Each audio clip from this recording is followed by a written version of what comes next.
Welcome to week 6 of the course Introduction to Neurodiversity. The two books that we're using for this course are my two books on neurodiversity.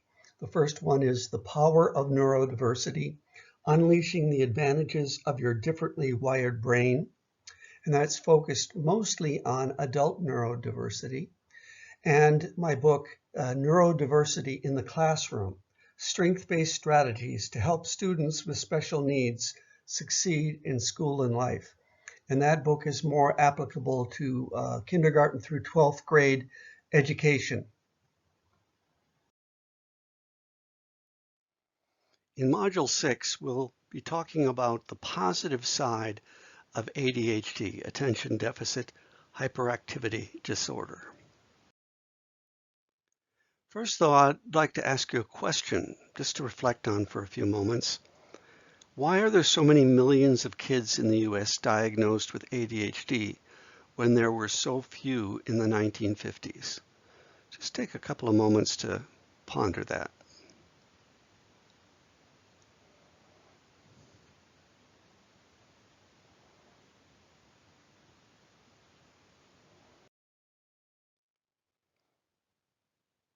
Regardless of whatever answer you came up with or answers, we've certainly seen an incredible movement in this diagnosis of ADHD, which didn't even exist as such until around 1980 when it was first brought into the Diagnostic and Statistical Manual that psychiatrists use. In earlier days, it was known as hyperkinesis, as organic drivenness syndrome, and a number of other epithets. But we've seen it grow to millions of kids, billions of dollars being made by drug companies through the selling of psychoactive medications that work most of the time in some kids, but not all of the kids all of the time, which is why non-drug-oriented interventions should always be considered. I've been interested in this field for many years.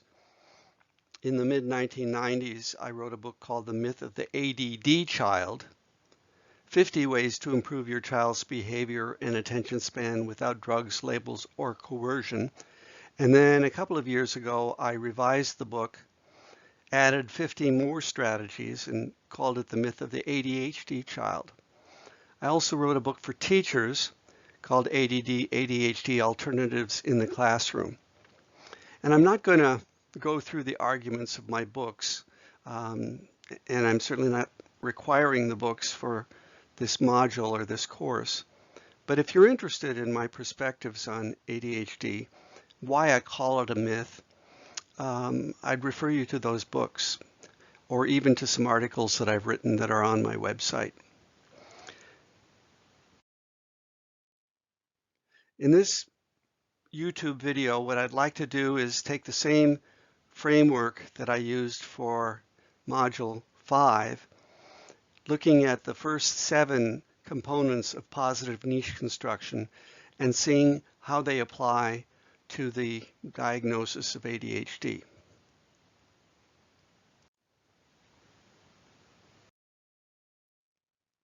We'll start with strength awareness.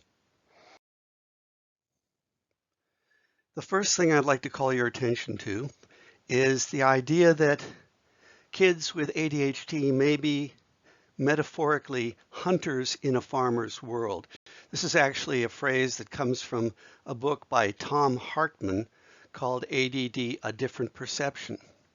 And Hartman's idea, actually his idea was that those individuals who are diagnosed with ADHD actually genetically go back to the hunters as distinct from the farmers. The hunters are always on the move. The farmers are patient and wait for the seed to grow. Hunters have to move around quickly. They have to pay attention to a variety of stimuli around them. And so if we look at the positive traits of a hunter, we can see how they really match up to the warning signs of ADHD. The hunter is constantly on the move. Well, we call that hyperactivity in the child. The hunter is paying attention to many things. We call that distractibility under the ADHD umbrella. The hunter responds quickly to input from the environment. We call that impulsivity. So this may help to explain why the genes for ADHD are still in the gene pool, that they had an adaptational advantage to the hunter who possessed all these characteristics, and that, they led to success in hunting, which allowed the hunter to pass his genes along, and so forth. And so that's a really interesting way of looking at ADHD. And one of our readings is going to touch on that idea of ADHD and evolutionary adaptations. Secondly, we can say that a lot of kids with ADHD could be better regarded as kinesthetic learners or bodily kinesthetic learners. This is really using Dr. Gardner's multiple intelligences framework to look at how they are body smart. They need to move in order to learn. They need to build things in order to learn. They can't just sit still. It's not their natural way of learning. I remember a teacher who said, when I get a kid like this, I always give them 2 desks, one over here on this side of the room and one over on the other side of the room, so that if they get wiggly, they can always get up and move to their other desk. So they have motion. Another parent said they had a parent volunteer come into class and actually build a lectern for a student so that he could stand up or sit down as he was working. And they put a sewing machine treadle at the bottom so he could keep his feet in motion, and they lined the inside of the lectern with felt so the child could get tactile stimulation. So that's a very interesting approach. In fact, I'm not going to mention it elsewhere in the module, so I might as well just say here that Sidney Zental, who's a psychologist at Purdue University, many years ago, about 30 years ago, proposed that kids who are diagnosed with ADHD are actually under-aroused, not over-aroused, and that they need higher levels of stimulation than the average person. And the typical standard classroom of fixed desks and lectures and worksheets just doesn't provide that level of stimulation. And that, of course, explains why Ritalin, which is a stimulant, and Adderall, which is a stimulant, brings that individual's biochemistry up to their optimal level of stimulation. So we're just talking about kids that have a higher than normal need to move. And in the classroom, many classrooms, that's considered a problem. It's considered a symptom. It's considered a sign of a disorder, which seems to me strange when it's actually that student's intrinsic way of moving and learning. Another interesting way of looking at the strengths of kids diagnosed with ADHD is to look at the issue of creativity. And it may turn out that what we regard as the warning signs of ADHD are actually, when we look more closely, creative traits. We know that kids diagnosed with ADHD like to make messes. They like to create. They like to paint. They like to get involved with finger paint and collage and sculpture and clay and all kinds of messy things. And of course, so do artists. They like the same kind of thing. So there seems to be a kind of a link between kids diagnosed with ADHD and an artistic temperament. This chart suggests how what we regard as warning signs can actually be creative traits. The hyperactivity of the child diagnosed with ADHD, we call in the creative person vitality. The distractibility of the ADHD we call the divergent mind, that creative mind that can move quickly from one thing to another, making connections that other people often don't make. The impulsivity of the child with ADHD can be the spontaneity of the creative person. The hyperfocus often associated with ADHD can relate to the flow or the passion of the artistic temperament.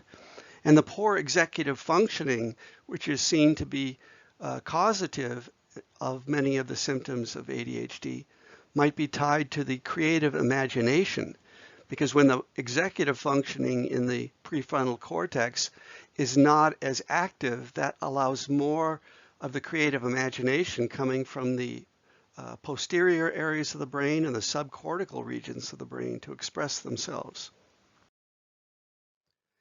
This table somehow ended up in my collection, and I think it's from the Torrance test of creative thinking or from some other creativity test. And you can see, if you look at the scores, the control group, the non-ADHD group, and the ADHD group, you'll see on a couple of semantic and remote associates tasks, the control group does better than the ADHD group. But when it comes to unusual uses of things, you show a kid a can and say, how many different things can be used for? The ADHD child scores much better on fluency, flexibility, and originality than the control group. And this has been borne up in many other studies that have been done. Something that goes along with this really is the idea of novelty seeking. The creative person likes to seek novelty. It's often been said that people diagnosed with ADHD can't stand boredom. They have a lower tolerance for boredom than the average individual. And my reaction is, what's wrong with that? What's wrong with being, having a hard time with boredom? Some people say, well, that's, life is boring, and it's just as soon as kids understand that, then they'll learn to adjust. But, I think that novelty seeking and wanting to have interest in change and new things is actually a good thing to have as part of being a human being.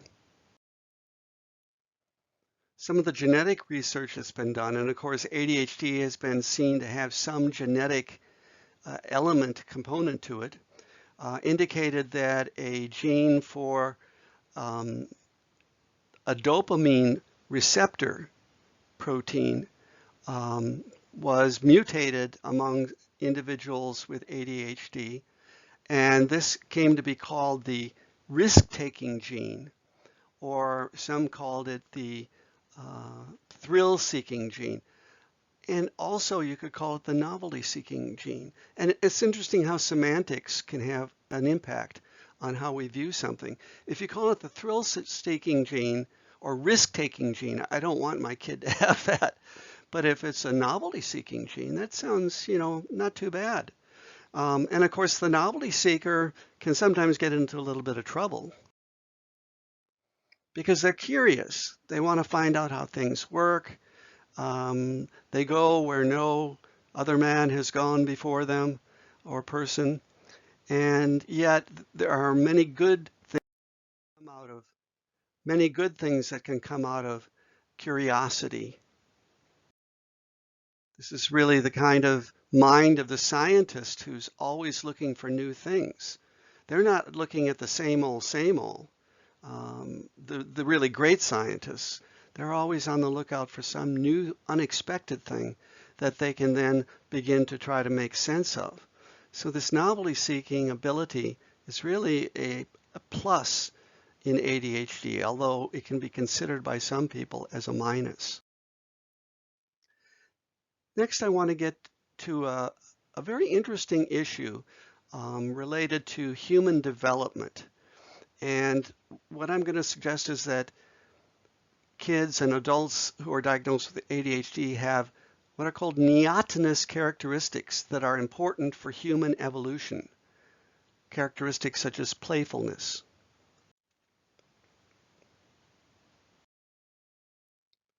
Every child, every baby is ADHD. Every baby is hyperactive, is distractible, is impulsive. These are natural developmental traits associated with very early age. And then as we grow, we grow out of them. And different people grow out of them at different rates.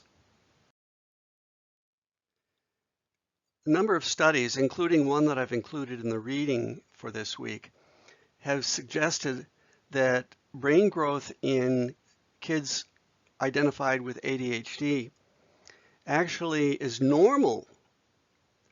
They have normal brain maturation, except for one thing. Their brain matures 2 to 3 years later than the average neurotypical child. So they have a late blooming brain is what it basically amounts to. And so we shouldn't be using a disorder or dysfunction metaphor or judgment when we can understand it as more of a difference in rate of maturation. Now I use this term neotenous, and I want to explain what that means.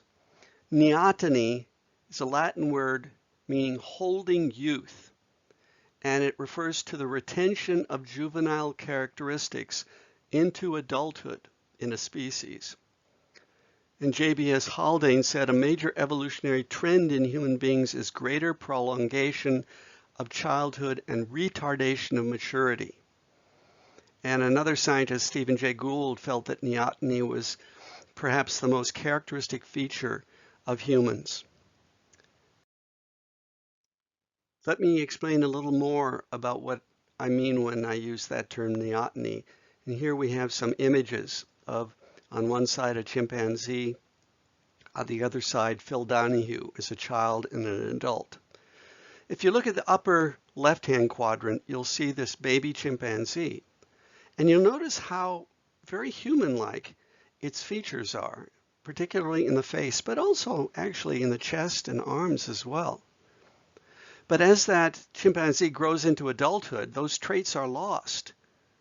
The forehead, the chin, the chest, all of those features disappear. And in that case, those traits have not been held into adulthood, so there is no neoteny. Whereas you look at the human being, and you see the child, Phil Donahue, with the, certain kind of forehead and chin and nose and so forth. And then you see him as an adult, and while he may be wearing glasses and have jowls and gray hair, still his basic forehead and chin and other characteristics are pretty much the same. And those traits, therefore, have been held from childhood into adulthood. So there is neoteny in this particular case. Now, some people can refer to neoteny as immaturity. And in fact, many people have looked at kids who are diagnosed with ADHD and applied that label to them. They're being immature. They're being bratty. They're being silly. They act like kids younger than their years. And that's something I experienced directly when I was teaching special education. I had one kid who was in middle school, and if he saw something that interested him further on the wall or something like that, he'd get up out of his seat and walk toward it, just like a toddler would. And I thought, well, this is interesting. He's kind of like a toddler. The question is this a good thing or a bad thing, or do we even need to put a moral equivalent to it? The interesting thing is many of our great thinkers and creators have childlike characteristics. I'll just show you this photo of Einstein sticking his tongue out at the camera. Einstein actually said he never grew up. He said, all kids think about time and space, and I just never grew out of it. And there are a lot of other great people who have compared what they do to the play activities of a child. Alexander Fleming said, I like to play with microbes. It's fun to break the rules. And Isaac Newton said, I don't know what I appear to other people, but to myself, I'm like a child playing on the beach, examining with fascination every shell that I pick up. So we need to see this as a positive, that children who are diagnosed with ADHD and adults display younger characteristics that in many cases are valuable, that our culture needs. Things like playfulness and flexibility and creativity and imagination. Those are all elements that if we, cut those off from reaching adulthood, we're going to have a lot of unimaginative, unplayful, uncreative individuals. And we don't need that. We need, especially in this time of change, we need exceptionally creative individuals. And it may be that the kids who are labeled ADHD are the ones that are bringing those qualities into our culture. And we need to preserve that and protect it. One of the problems is we're pushing the developmental expectations further and further back to earlier and earlier ages. We're expecting kindergartners to do now things that first and second graders used to be asked to do. Even preschoolers are doing academic work. And this is leading to a lot of stress. And so here you have kids that are going to mature 2 or 3 years later being asked to do things that are, beyond even the typically developing person, the typically developing child. You're setting up a situation for problems. Another reason why I think ADHD as a medical disorder doesn't stand water. There's several studies that have shown that if a child is brought into a new grade as the youngest in their class, quite apart from anything else, if they're the youngest child in their class, they're more likely to be diagnosed with ADHD and medicated. And that seems to go along with what I've been saying here, that what we're looking at is a developmental issue, and this more playful, childlike individual may be bringing some good stuff into humanity. Let's go on to some of the other components of positive niche construction.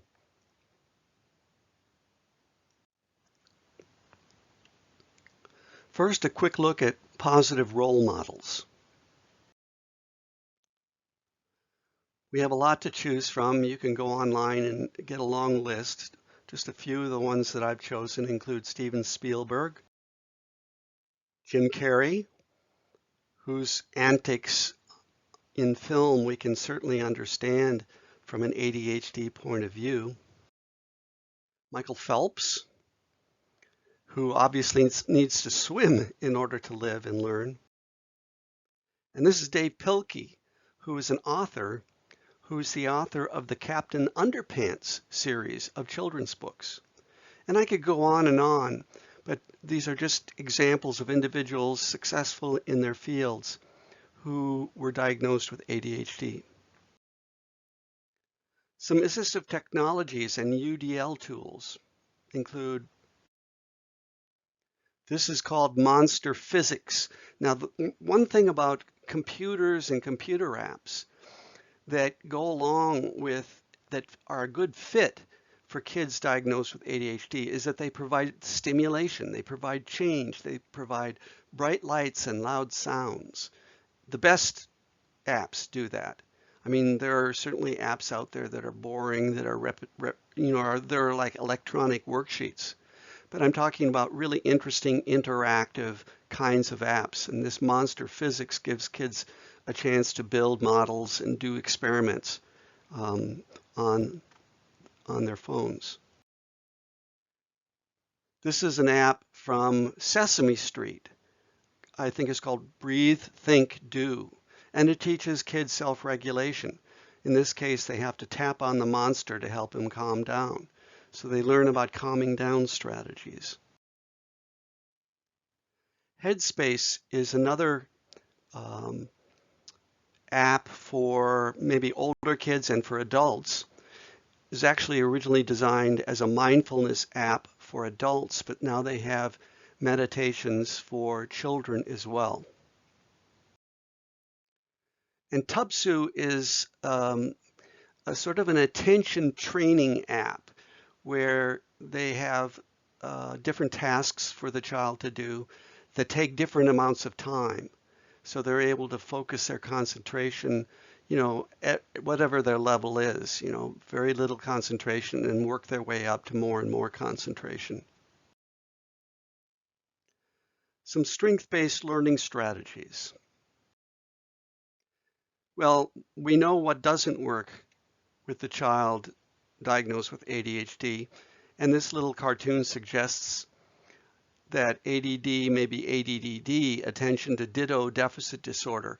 Now this may, for younger educators, this may confuse you, or you may not know what a ditto is. But when I was a teacher in the 70s, we had ditto machines, mimeograph machines, and we ran off our copies on the mimeograph machines with all that purple liquid, and who knows what kind of noxious chemicals we were exposed to. But the ditto is basically the worksheet. And so the kids diagnosed with ADHD have attention to worksheet deficit disorder. The typical ways of teaching through textbooks and worksheets and lecture and sit down do not work with the ADHD child. They need more stimulation. They need to move in order to learn, and so learning their letters by walking around them might be one strategy. Learning their math skills like numbers, they may learn better through imagination. Here Calvin's asked to add 3 plus 2, and he sees them in the shape of dinosaurs. Hands-on activities are important. So if a child is learning, or a middle school or high school student is learning geometry, then actually creating the different geometric shapes and conical cross sections and so forth through active hands-on interaction may be a very good way to go. To learn math or syllables in a story, or to chant a story or a poem, one can use music in rhythm, which involves, again, hands-on activity. They can even get up and do a conga line.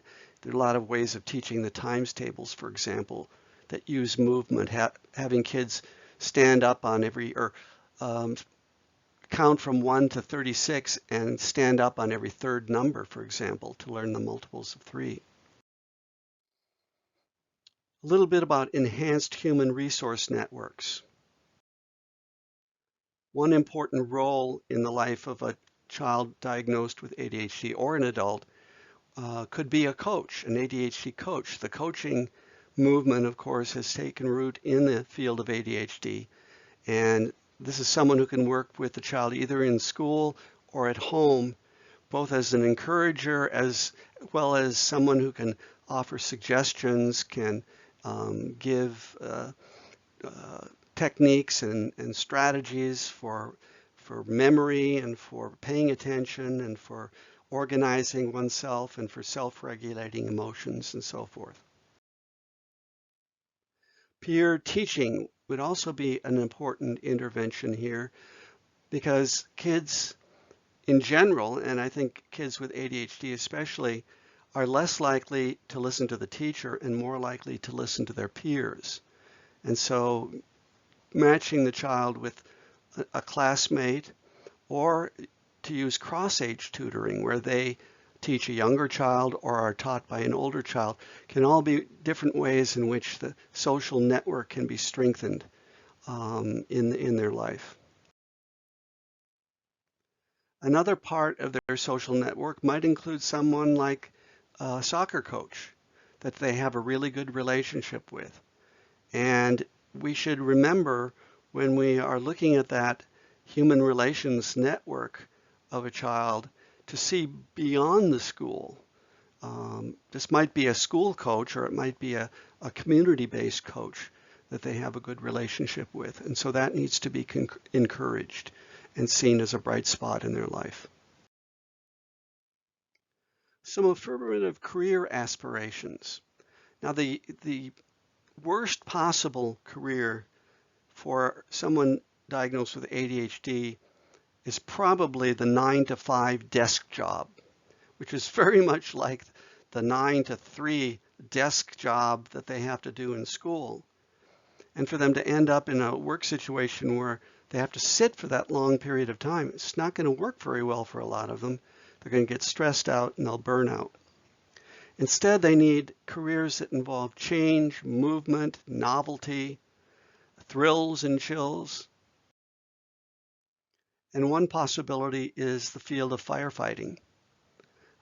In my book, The Myth of the ADHD Child, I included an excerpt from a firefighter's manual that said, that certain high percentage of individuals in their crew did a checklist for ADHD, and many of them were identified as having ADHD from that checklist. And the fire chief who wrote the article also said that the paramilitary structure of a firefighting crew is actually a good thing for kids with an ADHD diagnosis because it gives them greater structure, the structure that they might not otherwise have but need. Another career might be an itinerant photographer, let's say working for a newspaper, or an anchor for a newspaper, where they can go around, not an anchor, I mean a reporter, a remote reporter for a newspaper or a television program or a radio, where they can go around to different places, and right about the time that they're going to get bored, they get to move on to a new assignment. So that keeps things moving and keeps things interesting. Another career might be an emergency room physician, where there's always movement and there's always, stimulation and there's always new things to be aware of and to try to handle, and lots of thrills and chills in doing a job like that. Also a forest ranger. We're going to talk in a minute about the role of nature in ADHD. And for a forest ranger, being able to actually work by moving around, by hiking, by covering the territory that he's responsible for, that could be a real match for many kids who are diagnosed with ADHD. Now, a few positive environmental modifications. I mentioned nature, and that's because studies have been coming out recently suggesting that when kids diagnosed with ADHD are in nature, their symptoms decrease. And the wilder the environment, the more their symptoms go away. In other words, if they're in a forest as opposed to a park, a more wild natural environment, that decreases their symptoms of ADHD that much more. This is a picture actually that I took when I was in Norway. I was visiting schools in Norway. In Norway, they have a very strong ethic related to outdoor education. And every school has, every elementary school at least, has a set of structures, wooden structures, not too far from the school, within, a few hundred yards, where at least 1 hour a day, every child will go out into that, what's called a gapahuk, and they learn. The day I was there, they were learning about Norwegian history. And, someone might say, every day? Well, what about when the weather's bad? And there's an old Norwegian saying that there's no such thing as bad weather, just bad clothing. And when we were out there, it did start to rain, and the students just put on their, rain gear and went right along learning about Norwegian history. So here we have learning environments in nature, and those are to be preferred environments for kids who are diagnosed with ADHD. As much as they can get out in nature, that's going to be good for them. There's also the element of ergonomics, wiggly furniture that can help work out the wiggles. Another set of interesting studies that have come out recently have suggested that kids who are identified with ADHD do better, they concentrate better, they perform better when they're fidgeting. And so furniture like these stability balls actually help them calm down and focus on their work. There are other similar kinds of chairs, wiggly chairs, wobbly chairs. There are things called bouncy bands, which are rubber band-like things that you can attach to the back of the legs of a chair so they can kind of bounce their feet off of them to get stimulation that way. Remember, again, they're providing themselves with their optimal level of stimulation, and that's why they need these strategies, these environmental modifications. And in general, they need to move by learning, or learn by moving rather.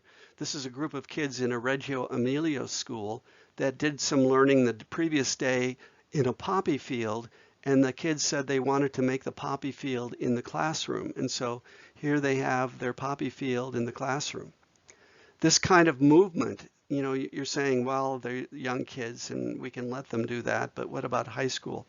Even in the high school, there should be movement. There should be, I teach high school physics, things like Boyle's law, by having students become molecules of gas in a chamber, and they experience increasing pressure as the volume goes down, and vice versa. So there are lots of ways of doing this through role play and history and so forth. And the thing is, a lot of the strategies that are good for kids who are diagnosed with ADHD are good for all students. These are like the canaries in the coal mine, saying there's not enough air down there in the coal mine. We better get out and redesign our whole way of educating kids. Here we have Calvin. He's swinging during recess. He hears the school bell ring. He goes on swinging. A friend comes and says, "Didn't you hear the bell? Recess is over. It's time to go in." Calvin says, "I'm not done yet. It takes me more than one recess to wear myself into a state of submission." The fact that we've been cutting down on recess periods to make more time for math and science and reading has been another aggravating factor, making it hard for kids who are identified with ADHD to really do their best, to be who they are and learn effectively. We'll just finish with a visualization that's similar to one that we did in Module 4. I'd like you to visualize a setting which illustrates how you'd like to implement positive niche construction for a particular child, teen, or adult diagnosed with ADHD. It may be someone that you know or you're working with, or if not, just imagine someone. And what would be for you an ideal kind of optimal niche for an individual? What kinds of things are they doing in school that allow them to be more of who they are?